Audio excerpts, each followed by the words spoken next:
Didn't expect to see me so soon, did you? Welcome to video podcast number 21. Now, I know I started off my last video podcast telling you that one was going to be quick and short and to the point. It ended up lasting about an hour, which is not too long. You know, I've had a lot of video podcasts that was an hour and 15 minutes, hour and a half, hour, 45 minutes, 2 hours. So an hour is not too bad. But I actually, when I started that video podcast, number 20, I thought it was going to go maybe like 30 to 40 minutes. And I think this, you know, that would be my objective for this one, but who knows? It might go an hour or two. But it's so much that's happened in the last, I don't know, 48, 72 hours, man. I just felt compelled to come back to you pretty soon. So, yeah, this would be, I want to say, only my second time giving you guys 3 video podcasts in the same week. Because most weeks I've only given you guys 1 video podcast. Then a few other weeks I've given you guys as many as 2 video podcasts. But yeah, this is only the second time I've done 3 video podcasts in the same week. Some of you are funny, man. And I think you know that. The ones I'm talking to, you know you funny. Here's the thing, man. I did a bad thing this week. I really did. I did a bad thing this week. See, a lot of people think only a man can break a woman's heart, or only a woman can break a man's heart. Or maybe if it's the same gender, you know, it's a gay relationship or a lesbian relationship. But what I've realized over the years, man, is that sometimes a man, and more specifically a heterosexual man, can break another heterosexual man's heart. And I did that this week. I really did. I'm not, you know, trying to be funny. I can tell by this guy's comments, and some people know who I'm talking about, but unlike him, I'm not one to throw names out there. I don't like, number one, I don't like the personal beef stuff. To me, that's so petty. I'm not a petty motherfucker, man. I just don't like petty shit. Because to me, man, when you petty, man, that means you really ain't got no life, man. So, you know, I just don't like to be petty, but here's the deal. I remember I read a story about Richard Hamilton. If you're an NBA fan, there's a guy who used to play for the Detroit Pistons named Richard Rip Hamilton. And at one point, before he went to the Pistons, he used to play for the Washington Wizards. And he was a big fan growing up of Michael Jordan, like a lot of basketball players were. But then when he got on the team with Jordan, Jordan used to like ride his ass, you know, like, you know, just be hard on him in practice, and he would criticize him and admonish him, and then ultimately Jordan, I want to say, traded him, or was contributed to him being traded. And Rip said, man, he said, man, to have Michael Jordan as my idol, man, he broke my heart, man. He said it was like breaking up with a girlfriend, man. He broke my heart. And I've heard other stories similar to that, where it's like when you're a guy and you have a guy who you look up to as an idol, a mentor, or if nothing else, just a close friend, and they break off that business relationship with you and or friendship with you, yeah, it can. It can leave you heartbroken, man.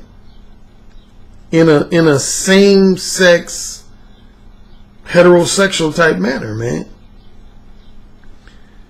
I know, like, since I've been a professional dating coach, that's probably happened to me minimum, I want to say, about 3 times. Possibly maybe 4 or 5 times.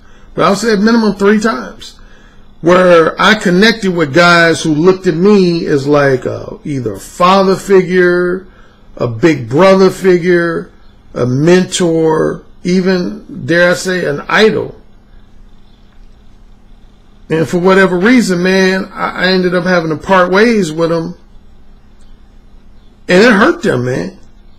You know, some lashed out in anger at me. Some ended up, you know, criticizing me and insulting me. But you know when somebody's hurting, man. And this young guy, he's not that much younger than me, but he's young. I think he's at least 6, 7, 8 years younger than me. You know, he's somebody who looked up to me, man. But I had to let him know, man, that I was ending, not that we had what I would call a certified business relationship, because technically we never did. But he was very interested in doing business with me. He would throw out different propositions of wanting to collaborate with me business-wise. And I essentially told him this week that was never going to happen. Now, on a purely just personal level, I didn't criticize him. I didn't insult him. You know, I told him that we could potentially still remain just general friends. But as far as any type of business collaboration, I shut the door on that. And he was hurt. He was very hurt, to the point where he put out like 2 podcasts today because of his hurt feelings about me, when he had told me in his email that he wasn't going to mention my name or my brand name, Mode One, again, ever, on his podcast. And almost right after he sent that to me in the email, it's almost like you break up with a girlfriend. She says, you know, I'm never going to talk about you again to my girlfriends, ever. I'm never going to talk about you to anybody I know. And then less than 24 hours later, she talking about you on Facebook or something. That's what this brother did, man. He told me in the email he wasn't going to even mention my name, Alan Roger Curry, or the Mode One brand. But yet he put out not 1 but 2 YouTube podcasts about me. Bless his heart, man. I don't have no ill feelings against this brother, man. I really don't. He probably thinks I do, but I don't. I just don't want to do business with him. I mean, there's another guy who's a well-known pickup artist / dating coach. And I think just by me saying it, a lot of you guys know who I'm talking about. And to this guy's credit, I will say, this guy helped me blow up internationally. I would say at least 40 to 50% of the reason why I'm so internationally popular is because of this particular pickup artist dating coach. But the same thing happened with him about 2 years ago, man. I had to split with him, man. Now, I told him, I said, on a personal level, I don't have anything against you. But on a strictly business level, man, I had to cut him loose, man. And he didn't take it well, man. He didn't take it well. He sent me a couple like real nasty emails, man, insulting me and stuff, man. I mean, I didn't even get mad. I was more so just tripping, like, dang. Again, I would literally compare it to like a man breaking up with a girl. Only it's a same-sex relationship that's not homosexual, man. Because this guy, he told me, he looked at me as a combination of a big brother and a mentor. I mean, I guess if I had to put myself in some of these guys' position, you know I'm a big fan of the late porn star John Leslie. That's who I feel like I emulated most of my verbal seduction skills from, even though I never had the opportunity to meet him in real life. I came close to getting an interview with him on Blog Talk Radio, but like literally 2 or 3 months after I came close to getting an interview with him, he passed away. But it would be like if I became real cool with John Leslie, say we became real cool, we was hanging out, and then a year into our friendship, 2 years into our friendship, 3 years into our friendship, he just said, hey, Alan, you know, I just got to be real with you, man. I don't really want to deal with you no more, man. I mean, you still cool doing everything, but I don't want to hang out with you no more. I don't want to do nothing business-wise with you anymore. I just want to cut ties with you. Shit, I ain't gonna lie. I probably would have been real hurt. You know? It happens, man. It happens, man. So, hey, man, you know, Here's one thing my father taught me, man, that at least kind of sort of relates to this. And a number of other people, well-known people, have echoed, said similar sentiments along the same lines that my father taught me when I was in my 20s. He said a lot of people don't fail to, wait, I'm messing it up. He said there's a lot of people who think people fail to reach their full potential because of a fear of failure. But my father said that's not true. He said, and more often than not, what prevents people from reaching their full potential is a fear of success. And I remember this chick named Sherry Lansing, who used to be the chairman of Paramount Pictures. She said that one time. I want to say Tom Cruise said a variation of that one time. One of my own fraternity brothers, he said that one time. And a couple other, again, more well-known people have said this, talked about the fear of success. And anyway, when my father broke down to me, because of course I asked him, I said, well, why would anybody be afraid of success? In my mind, that didn't make sense. Like, why would you be afraid to be successful? Career-wise and financially and otherwise. He said the main reason why a lot of people are afraid of success is because they know deep down if they rise to a higher level of success, at least half, if not more, of their current friendships and relationships are going to dramatically change. And a lot of people don't want to see that. A lot of people, they want to maintain the same friends they had in high school, same friends they had in college, same friends they had from their early to mid-20s and so on. And I have met a lot of people like that, man. They want to stay connected to the exact same social circle that they've had for, say, the last 10 years, 15 years, 20 years, 30 years. Like, you notice some celebrities, man, like I know some black celebrities, even after they achieve a high degree of career success and financial success, they'll call themselves going back to the hood so they can give people the impression that they still connected to the friends they had growing up. But the reality is, man, and a lot of other celebrities and successful people have pointed out, man, that's not to your benefit in the long run, man. For most people, man, as you rise to a new and different level of popularity, new and different level of success, new and different level of finances, social status, it's pretty much inevitable that a lot of your both professional friendships and acquaintances are going to change, and some of your personal. That's why you hear a lot of people, they'll say, like I remember when I was pursuing an acting career, some of my friends would say, hey, Alan, don't change on me. Don't change. Don't go Hollywood. Don't change. Or a similar phrase, they'd be like, don't forget about me. Don't forget about me. And a lot of people will say that lightheartedly, but really they're being serious because they know that when you rise again to a higher level of success, man, there's going to be a lot of your friendships that they're not going to be able to get the same time from. Like, let's take Barack Obama. Do you think once Barack Obama became president that people who he knew 5 years earlier, 10 years earlier, 20 years earlier, 30 years earlier were going to be able to contact him in the same exact way? Are you kidding? Are you serious? Hell no. Once he became president, man, he entered into a whole new circle of friends and acquaintances. Now, he might have had that, like, real inner circle of friends that he might have had for 10, 20, 30, 40 years that wasn't modified too much. But when you rise, man, a lot of your friendships, personal relationships with people, it's going to change, man. It's just whether you want them to or not, it's just going to change. Like, when I think of myself, not that I'm at this, what I would call super high level of success.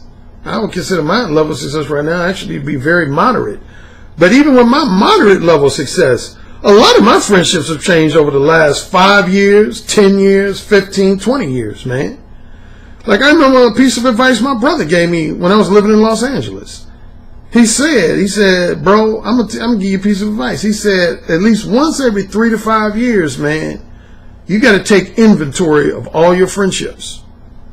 Like just like a person who owns like a grocery store has to do inventory on a regular basis. And he said, you got to identify who's helping propel you to the next level and who's not. If somebody ain't helping propel you to the next level, you got to cut them loose, even if it hurts their feelings. Even if they get angry about it. If they ain't helping propel you to the next level, you got to cut them loose.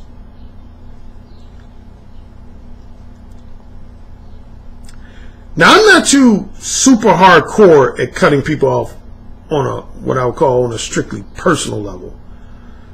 A lot of my friendships, I just let them kind of phase out and fade out, so to speak.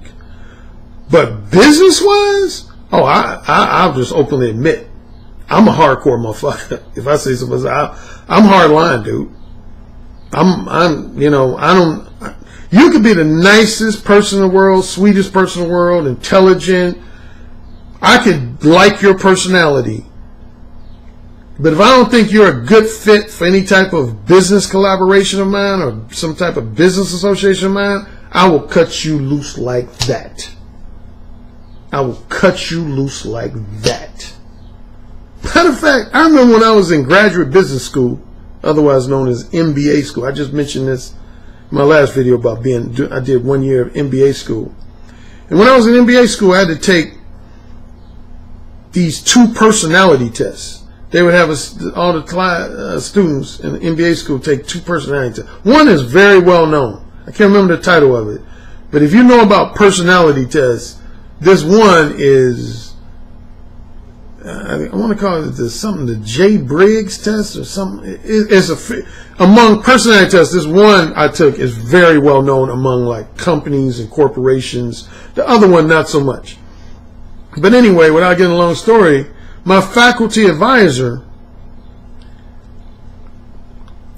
he went over the results of my 2 personality tests with me in a meeting. And at first he just kind of gave me this look. And I said, I can't remember his name, but I'll say Professor Johnson. I said, Professor Johnson, why are you looking at me like that? He said, Alan, your personality tests produced some very interesting results. And I was like, uh-oh, what does that mean? He said, well, here's the thing.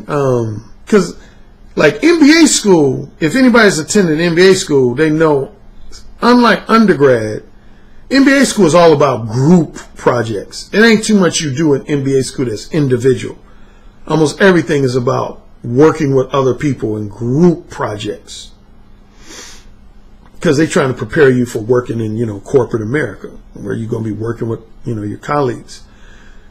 So my faculty advisor, he said, Alan, the 2 things that your personality test revealed is that not only do you not like working for people, he said that's not too uncommon. He said, but based on your results, you don't like working with people. You don't want to work for people or with people. Like right now, man, I work by myself. I work for myself and by myself. I mean, I've had a lot of temporary associations and collaborations. Like I've had a wide variety of female personal assistants. I've had at least 1 or 2 short-term collaborations with other dating coaches. But generally, man, I work for myself, with myself. I feel like I flourish best by myself. I don't really like collaborating with people. I mean, you would have to show me like a really big benefit. Like this pickup artist and dating coach I was talking about earlier. Again, I prefer not to say his name, but see, one of the reasons I hooked up with him, man, and stayed in collaboration with him for as long as I did, because see, he had essentially promised me he was going to really take me to the next level. Like, let's say money-wise, if I'm making 60 grand a year, and you promise me that by my collaboration with you, within a year or 2, I'm going to be making 150 to 200 grand a year, then I'm all ears. I'm all ears. for that type of collaboration. But if I'm making $60,000 a year or $75,000 a year, and the only thing you promising me with the collaboration is that I'm going to bump up my yearly salary by, like, say, 5 to 10 grand a year, you're not appealing to me. That's not really taking me to the next level, man.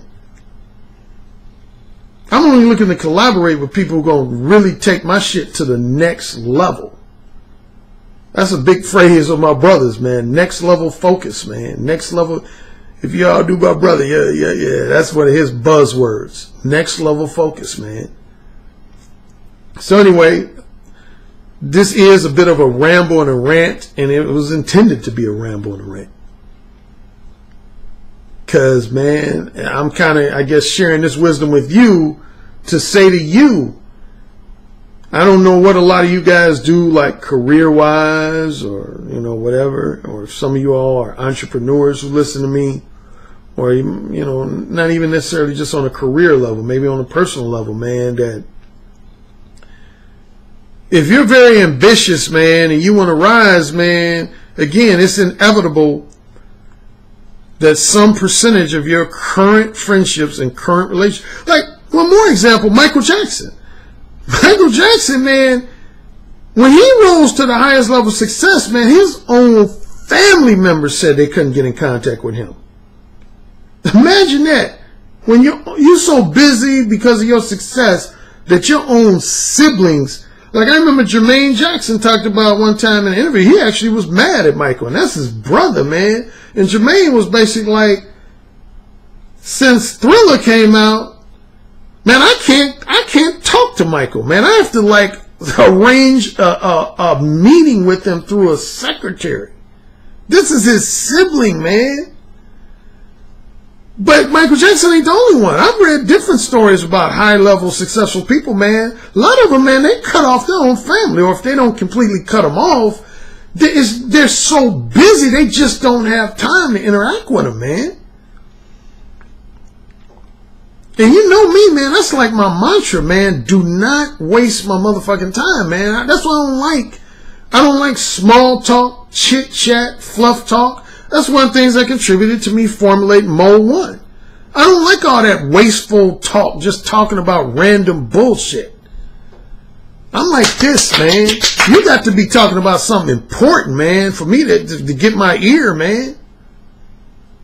So anyway, man, for this young brother who I know I broke his heart because he looked at me again as a big brother figure, a mentor figure. Hey, man, I didn't have no malicious intentions, but again, I don't feel that bad about it because it's not like we had, similar to the relationship I had with this pickup artist dating coach, like we had a more solidified business collaboration.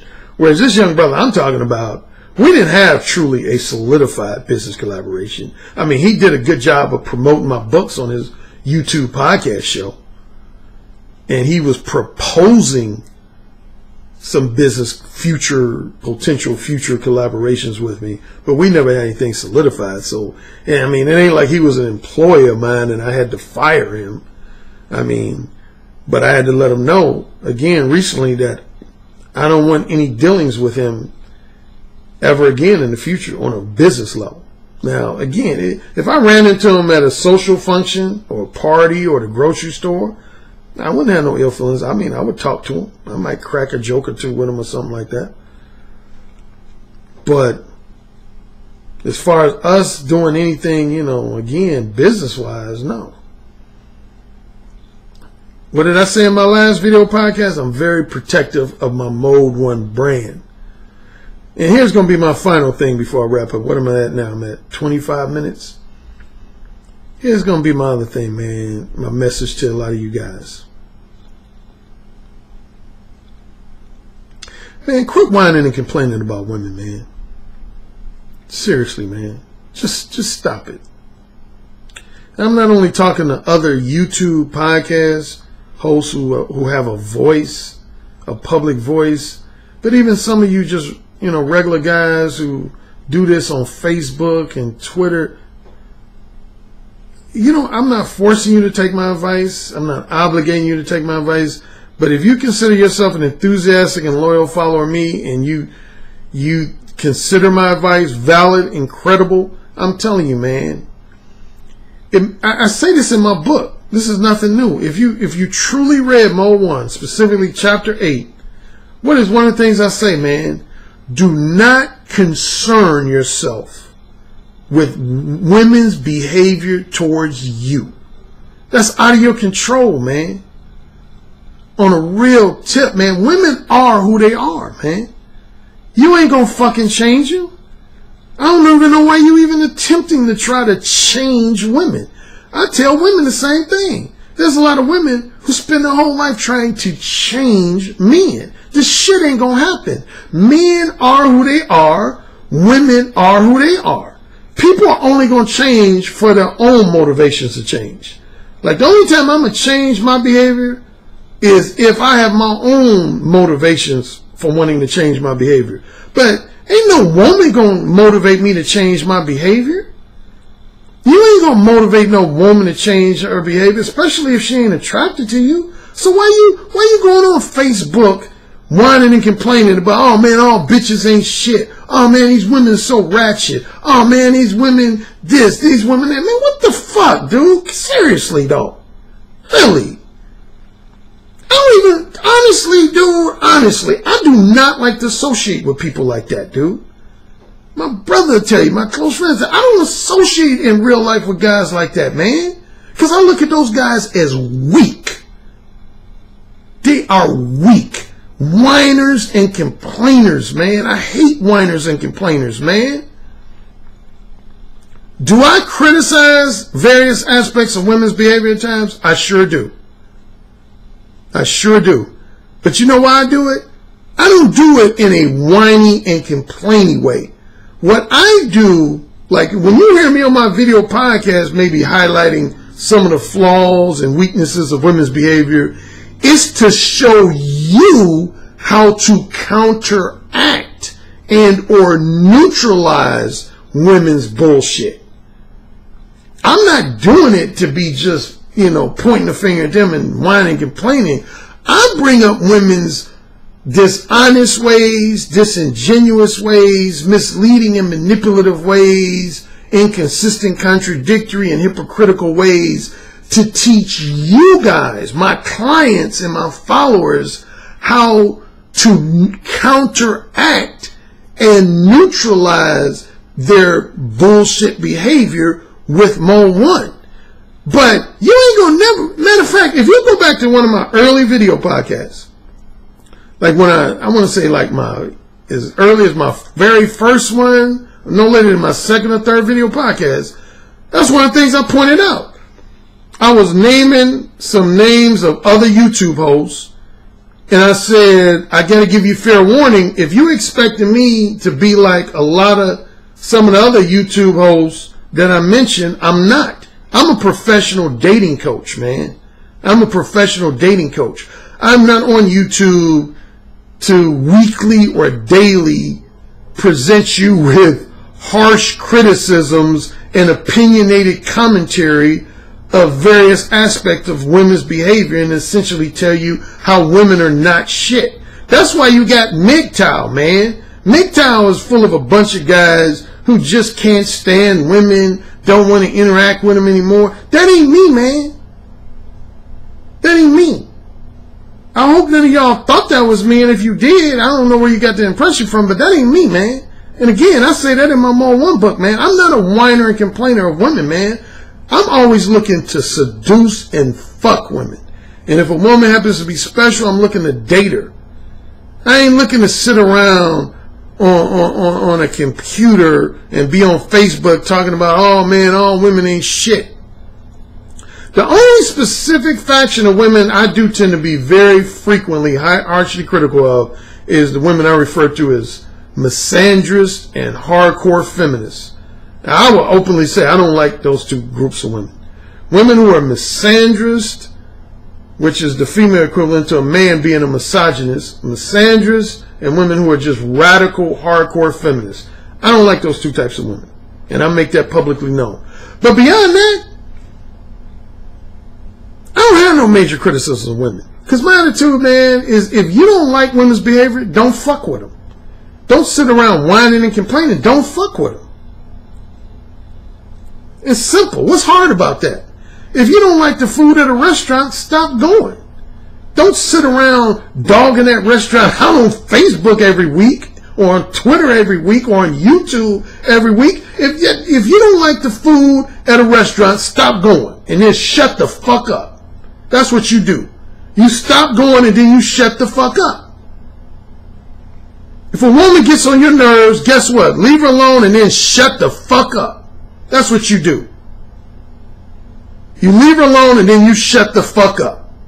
Because you look like a little whiny bitch, always whining and complaining about, oh, women, you know, are so selfish, and women are so ratchet, and women, how come they gotta be so promiscuous, and how come they gotta do this, and how come they gotta do that, whiny, whiny, whiny, whiny, whiny. Man, again, man, in real life, I don't hang around weak motherfuckers like that. I remember as far back as college, there was a small percentage of guys I would run into that was always complaining about women. Man, I would just give them a look like, I would give them just a very arrogant look, like they were just like a pity look. I don't know. Let me rephrase that. I wouldn't even say arrogant. It's more like a look of pity, man. I pity motherfuckers that gotta spend their whole life whining and complaining about what's wrong with women. Women are who they are, man. Whether you like it or not. Women are who they are. That's why you got to be Mo One, so you can weed out all the women that are not to your liking, so that you can get to the women that are to your liking. That's part of the objective of being Mo One, is to weed out all the undesirable women, the women who are do not mesh with you, are not on the same page with you, so you can get to the women who are. But man, to sit around and, you know, I ain't gonna call out a bunch of motherfuckers by name, but you know who you are if you're watching this. There's a lot of guys who got YouTube shows. That's all they do, man. They always nitpicking on women, various aspects of women's behavior, man. And in fairness to some of them, there's a lot of women who do the same thing. There's a lot of women on YouTube. All they do is nitpick on various aspects of men's behavior that they don't like. Like you gonna change that shit. I know ain't no woman gonna change who I am. I am who I am. Ain't no dude gonna change who I am. I am who I am. I am who I am. Either you take me as I am or you leave me the fuck alone. I don't like drama, man. A lot of motherfuckers love drama. Like this brother who I said I cut loose, man. He said on his podcast, in his own words, he likes conflict, confrontation, drama, man. He likes that shit, man. I don't like none of that shit, man. Drama ain't gonna do nothing to improve my life. Conflict and confrontation ain't gonna do nothing to improve my life. I don't give a fuck about it. I ain't no drama-oriented motherfucker. The only drama I like is this quarterback gonna throw a pass or hand it off to the running back with 30 seconds to go in the game? That's the only type of drama I like. Or is Kevin Durant gonna hit this three-point shot with 45 seconds to go? That's the type of drama I like. But drama with other people and women, man, I ain't into drama, man. I don't like no drama. I don't interact with people to create conflict with them and confrontations with them and be antagonistic with people. That's Mode 4 shit, man. That's Mode 4 shit. That ain't Mode 1 shit. A Mode 1 motherfucker is not about conflict and confrontation and antagonism and insults and harsh criticism. That's not, I said that yesterday in my video podcast number 20. That's not what Mode 1 is about, man. Some guys think that's what Mode 1 is about, but it's not. Mode 1 is about letting people know why you want to share their company, what you want to do with them and or for them in a straightforward manner. Period. End of story. That's all Mode 1 is about. It ain't about telling a woman she ugly or her hair is fucked up or her personality's jacked up or none of that shit. That's Mode 4 shit. Mode 1 is about letting people know why you want to share their company, short-term, long-term, or both, and what specifically you're looking to do with them and or for them. That's what Mode 1 is about. That's what Mode 1 is about. See, again, to reiterate some stuff I said in the very last video podcast, a lot of people think being simply bluntly honest about shit means you're Mode 1. No. No. Hate to break it to you, but no. That's not what Mode 1 is. And I said that yesterday, or not yesterday, but day before yesterday, or whenever I did my second video podcast number 20. But Mode 1 is not specifically synonymous with simply blunt honesty. It's not. And I see a lot of guys writing stuff on Facebook, Twitter, on YouTube comment section trying to suggest that if they hear a guy being just bluntly honest, I give you an example of a celebrity like Charles Barkley. Charles Barkley is very bluntly honest with a lot of his thoughts, opinions, criticisms, insults, etc. And so, from time to time, people will write me. They'll say, "Hey, Alan, you love Charles Barkley, don't you? He's Mode 1, ain't he?" I always reply, "No, he's not." And they're surprised. Some of them are surprised. They say, "Really? You don't think Charles Barkley's Mode 1?" I said, "No, he's not. He's bluntly honest." If you're asking me, is he bluntly honest about shit? Yes, he is. But would I describe his behavior as Mode 1? No. Because again, man, Mode 1 is about desires, interests, and intentions. Desires, interests, and intentions. If what you're being honest about ain't got shit to do with connecting with someone for a specific purpose, a mutually beneficial purpose, then it ain't Mode 1, man. It's just like, analogy I've used quite frequently is diets. Like, as you know, there's low fat diets, low carb diets, low calorie diets. But as you know, in each of those categories, there's different diets that fall into each of those categories. For example, low carb diet. One of the ones I used actually myself is the Dr. Atkins diet. That's a low carb diet. It's a specific type of low carb diet.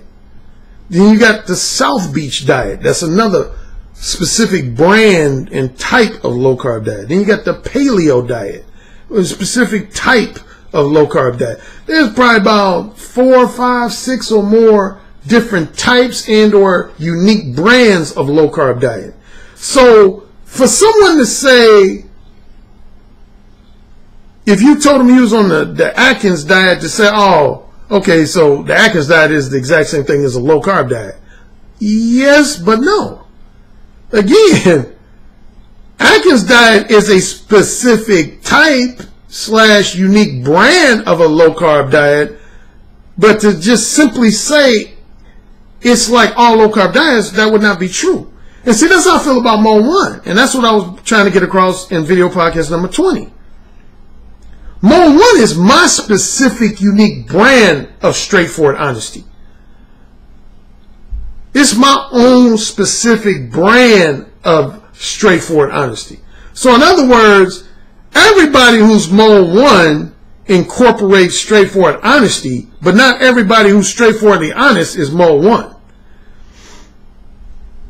Because as I put in my, if anybody read my pamphlet from the mid-90s, I don't think anybody has actually, other than my brother and some other close friends. But the original pamphlet I created about Mode 1 in the mid-90s, I think it was 1995, 1996. That's one of the things I emphasized in the chapter about Mode 1. I said, straightforward honesty is the main major component of Mode 1, but that's not the sole and exclusive component of Mode 1. In other words, if you were to get a pencil right now, get a piece of paper and a pencil, and draw, say, 4 circles, and draw them in such a way that they all connect with each other. Say you drew 4 circles on a piece of paper, and those 4 circles connected, so that there was a small portion was called an intersection point. That point where all 4 circles intersect with each other. And I would invite you to label one circle high degree of self-confidence, another circle straightforward honesty, another circle unfazed, by other people's criticisms, insults, and negative reactions, and another circle being verbally smooth and verbally seductive. The intersection between those four components would add up to Mode 1. So for those guys who think Mode 1 is just strictly synonymous with being honest, no. Honesty is just one part, one component of Mode 1. It's probably the biggest part, but that's not the only part. There's other things that play in, like the second biggest thing that's a straightforward honesty is how highly self-assured you are. Like if you're honest but you're not confident, you ain't Mode 1. Or if you got a real dorky, awkward way of talking to people, and particularly women, you ain't Mode 1. Like I remember somebody sent me this video a year, 2 years, 3 years ago. There was this popular YouTube video about this guy who would be at the beach and he would be asking women very directly, hey, would you ladies like to have sex with me? And of course I got all these inbox messages and emails, hey Alan, this guy is Mode 1. This guy's Mode 1. I said, no, no, he's not. And they said, seriously? Are you serious? You don't think he's Mode 1? I said, he's being direct. He is being direct about what he wants. And again, that's a major part of being Mode 1, is being direct and honest. But I said, man, I said, listen to his verbal delivery though, man. Why do you think guys pay me hundreds if not thousands of dollars for my one-on-one face-to-face coaching? That's one of the top 2, top 3 things I work with guys when I do my one-on-one face-to-face coaching, is their verbal delivery and their body language.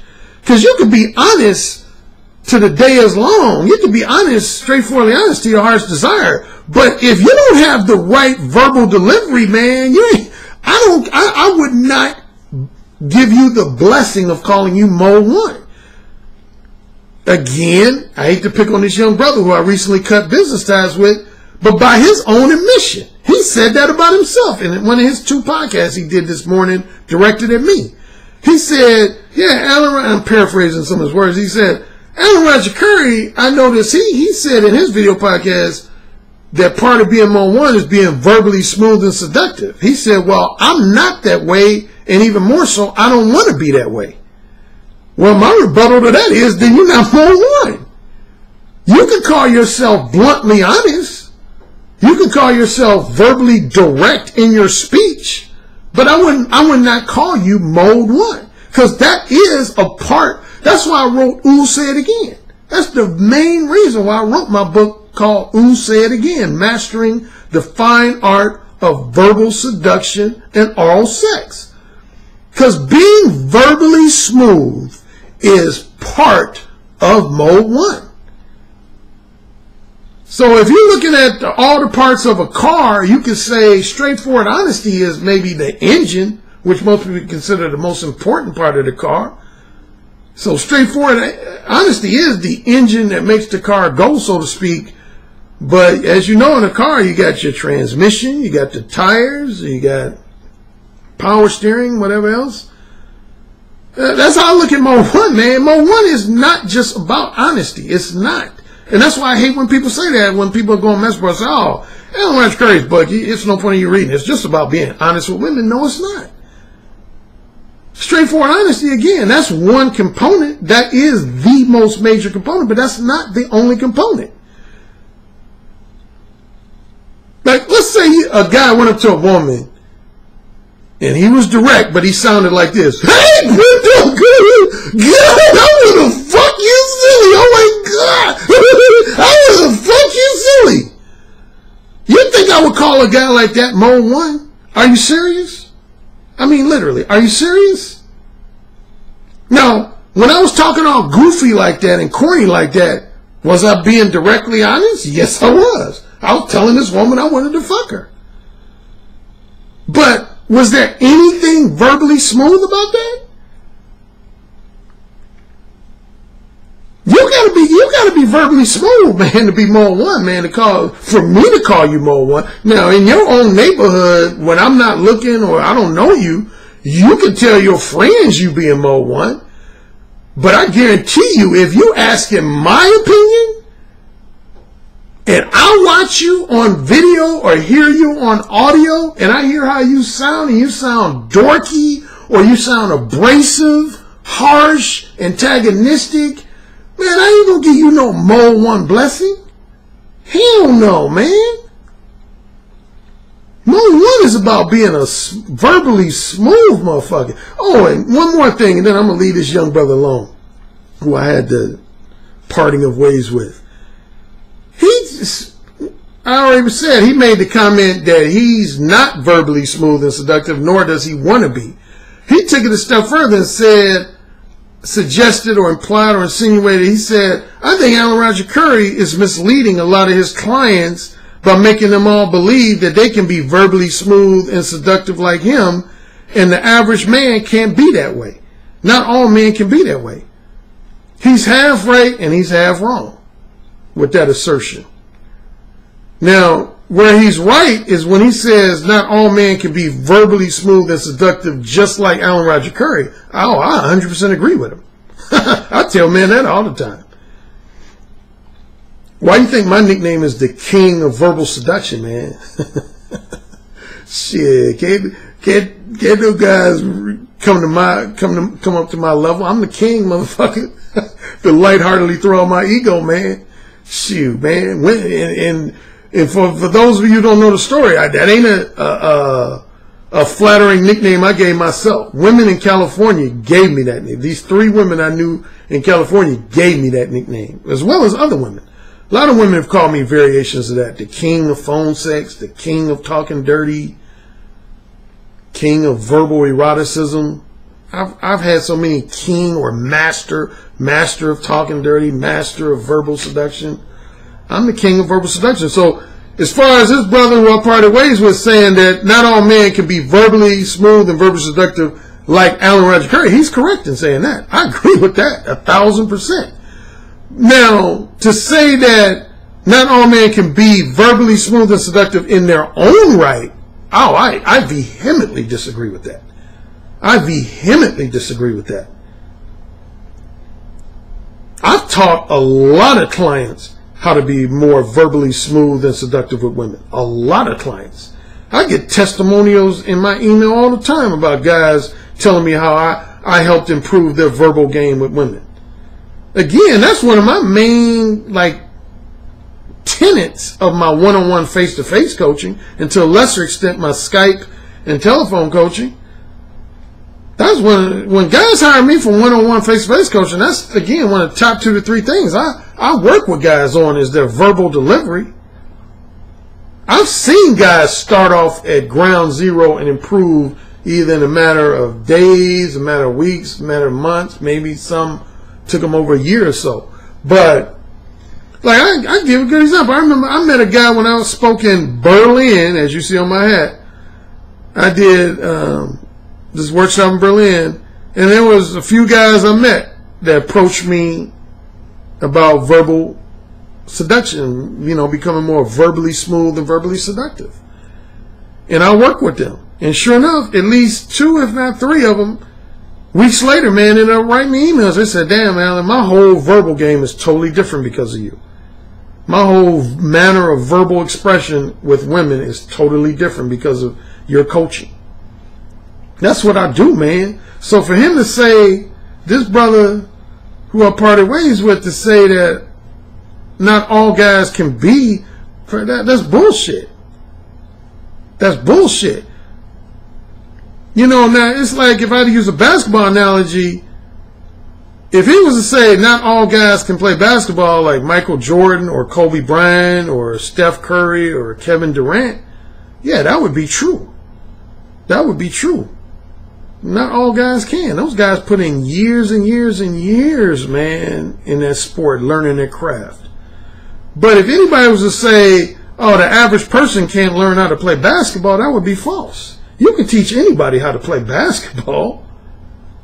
You might not be able to teach them to play basketball at a professional level or even a high school or college level, but you can teach them just how to play basketball so that they can play, in the neighborhood, at the neighborhood park or in the YMCA or something.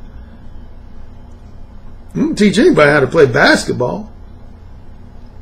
I believe any man can learn how to be improve his verbal communication skills in general with women, and more specifically his verbal seduction skills with women. That's why I'm in business, man. That's what I do.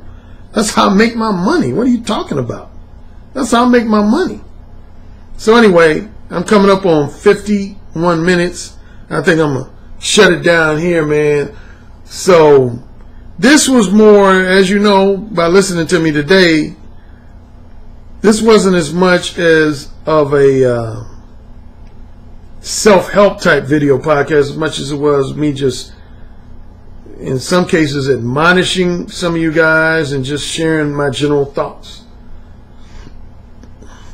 You know, so to give the wrap up on this one, yes, sometimes a man can break another man's heart.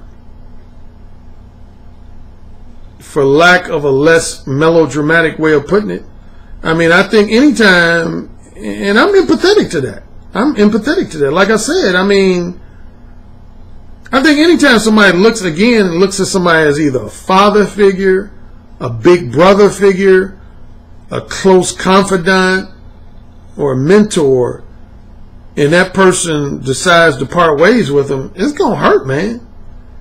Some of that hurt is going to be mixed in with anger, but it's mainly hurt. You know? So I don't have no harsh feelings against this young brother that I parted ways with. I don't have any ill feelings against him. But again, man, it ain't like I told this young brother that I just flat out don't want to be friends with him no more. I just told him I don't want any business collaborations with him at any point in the future. I don't want to do business with him. And I've had to tell a lot of people that over the years. Again, most notably, the one other notable person would be this pickup artist, dating coach, that I collaborated with for, about 3 or 4 years. I had to tell him that 2 years ago. I told him directly. I said, man, you know, I still think you're a great guy, man, but I don't want to do business with you anymore. And again, he was hurt, man. He was like hurt. he wrote me initially, he wrote me like 2 or 3 like angry, nasty emails. He was hurt. I understood it, man, because again, he acknowledged. He said, Alan, you my mentor, man. Most of what I learned about dating coaching, I learned from you. You could say I taught this brother how to be a dating coach. I've done that with at least 3, 4, 5 guys, both domestically and internationally. I mentioned that in the previous video podcast. Not only have I coached just my regular clients, I've actually coached other dating coaches. I've been a mentor to at least a handful of other dating coaches. So yeah, man, you know, I understand it's hurt, man. You know, but it'll subside. It'll subside. So that's recap number 1. Recap point number 2, man. Quit whining and complaining about women, man. It's just not a good look, man. Especially if you're trying to, like a lot of guys want to talk about, they want to attract 8s, 9s, and 10s, man. You think you're going to attract an 8, 9, or 10 always whining and complaining about women? What woman who's an 8, 9, or 10 on that mythical 1 to 10 scale is going to be attracted to a guy who exhibits frustration with women's behavior? Do you know how much of a turnoff that is? I don't think a lot of you guys realize how big of a turnoff that is, man. That's a major turnoff, dude. Trust me when I say that. Trust me when I say that, man. Ain't no real fine, sexy chick gonna be turned on by a motherfucker who got a history of publicly whining and complaining about women, man. That is not a good look. It's just not a good look, man. Stop that shit. Stop that shit. And finally, recap point number 3 is straightforward honesty is a major component of being Mo 1. It's probably the major component of being Mo 1. But that's not the only component of being Mo 1. There's other things mixed in with that. Again, forgot to do my thing. Go-Go, probably my third, no lower than my fourth favorite flavor. So let me get a swig real quick. Damn, this top is hard to get on. Huh.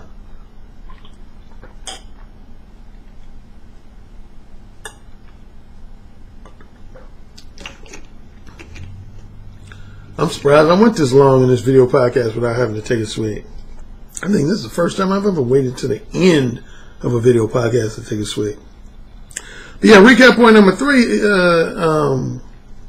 is that Mo One is a blend of a few components. It's a blend of straightforward honesty, a high degree of self-confidence, being what I refer to as egotistically indifferent. What that means is when you're egotistically indifferent, that means you're unfazed by other people's subjective criticisms, personal insults, personal jabs, opinions about your video. You just really don't give a fuck. You don't allow yourself to give a fuck about that shit. And again, probably the most underrated component is you got to be verbally smooth to one degree or another. You got to be verbally smooth, man. You can't have no awkward delivery, no corny delivery, no abrasive delivery, no harsh or antagonistic delivery in your voice. That's not Mo One, man. Mo One is when you smooth, man. That's a dude who's verbally like, think of Sean Connery as James Bond type smooth.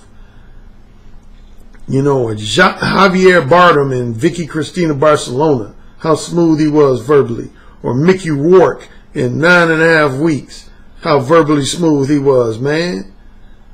You got to be a verbally smooth motherfucker to be call yourself, at least to get my blessing. Now again, if you live somewhere in Kansas and I don't know you and you telling your friends you Mo One, but you don't have a verbally smooth delivery, babe, bless your heart. But I'm telling you, if you ask my opinion, if you say, hey, Alan, listen to this audio clip of me being Mo One or watch this video of me being Mo One and I hear you and you don't sound smooth, I'm not going to tell you you're Mo One because you're not. You're not. And along with that, again, Mo One is about being straightforwardly honest about desires, interests, and intentions. Mo One is about you looking to connect with someone, whether it's a woman, connecting with a woman romantically or sexually, or it could be you connecting with a man for business purposes. And you skip through all that fluff talk and small talk and it's like, let's say you went to a bank to look for a mortgage loan. And instead of going to the bank and sitting in the chair across from the mortgage loan officer's desk, you start talking about the weather and how thick the traffic was and how your kids are doing. You just said, hey, I'm here to get a mortgage loan. Period. You like get right to the point. See, that would be you being Mo One on a business level. You get right to the point, man, because you have an objective you want to accomplish. That's what Mo One is about. It's about having an objective you want to, usually a mutually beneficial objective you want to accomplish with another person. You being straightforward about the fact that you want to do something with someone, for someone, or you're asking someone to do something for you. That's Mo One. And again, if you're just being straightforwardly honest about random opinions, harsh criticisms, insults, general commentary about people and their behavior, that's not Mo One, man. That's not Mo One. Mo One is not about being straightforwardly honest about just random bullshit or insults and criticisms. If your shit centers around insults and criticism, that's Mo 4, man. That's Mo 4. It's not Mo 1, man. You can call that blunt honesty. You can call that straightforward honesty. You can give it some other title, but don't give it Mo 1. Don't give it Mo 1. You ain't being Mo 1, man. And my final point, recap point number 4. Any man can be taught to be verbally smooth and seductive.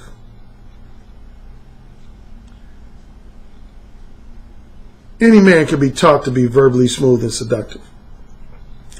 Now, not any man is going to be verbally smooth and seductive just like Alan Roger Curry. I would say that's virtually impossible. I'm the king of verbal seduction, man. I mean, go to Wikipedia. That nickname is in Wikipedia. That's an internationally known nickname of mine. I'm the king of verbal seduction. So no, you ain't gonna be verbally smooth and seductive just like me, just like no basketball player is gonna play basketball just like LeBron James or just like Steph Curry or just like Kevin Durant or whoever else. But you in your own right can be verbally smooth and seductive, especially if I coach you. Leave your comments in the comments section below, or you can write me private feedback at YouTube at mode1.net, MODEONE.net. Y'all have a great weekend, and see, I spoiled you guys. Y'all got 3 video podcasts from me this week. Mode 1. The hashtag is, what's the hashtag? I didn't have one readily prepared. Okay, I'll go with this. Hashtag stop whining and complaining. Stop whining and complaining. Hashtag stop whining and complaining. Peace. Yes, sir. Say it again. Yes, sir. Who's the king? Alan, you're the king. Say it again. Alan, you're the king. You're dominating me. Say it again. Alan, you're dominating me right now. Mode 1. Mode 1. Daddy, can I go, please? You're the king. Say it again. Oh, you're the fucking king. Yes. Yes. Yes. You're the king, Alan. AKA the king of verbal seduction. You know, it's the tone of your voice, how seductive your intonations are, the vibrations that you could just reach out over the phone lines and stroke a woman's breast just by the sound of your voice, how you could make her pussy so wet just by the sound of your voice. That's actually very hot. So you said my show was what? I said your show is powerful. Oh, say it again. Your show is powerful. I bet the king would fuck me really good. Oh, yeah. Who's the king? Alan Roger Curry. Oh, yeah. Who's the king? Alan Roger Curry. The king. The king. The king.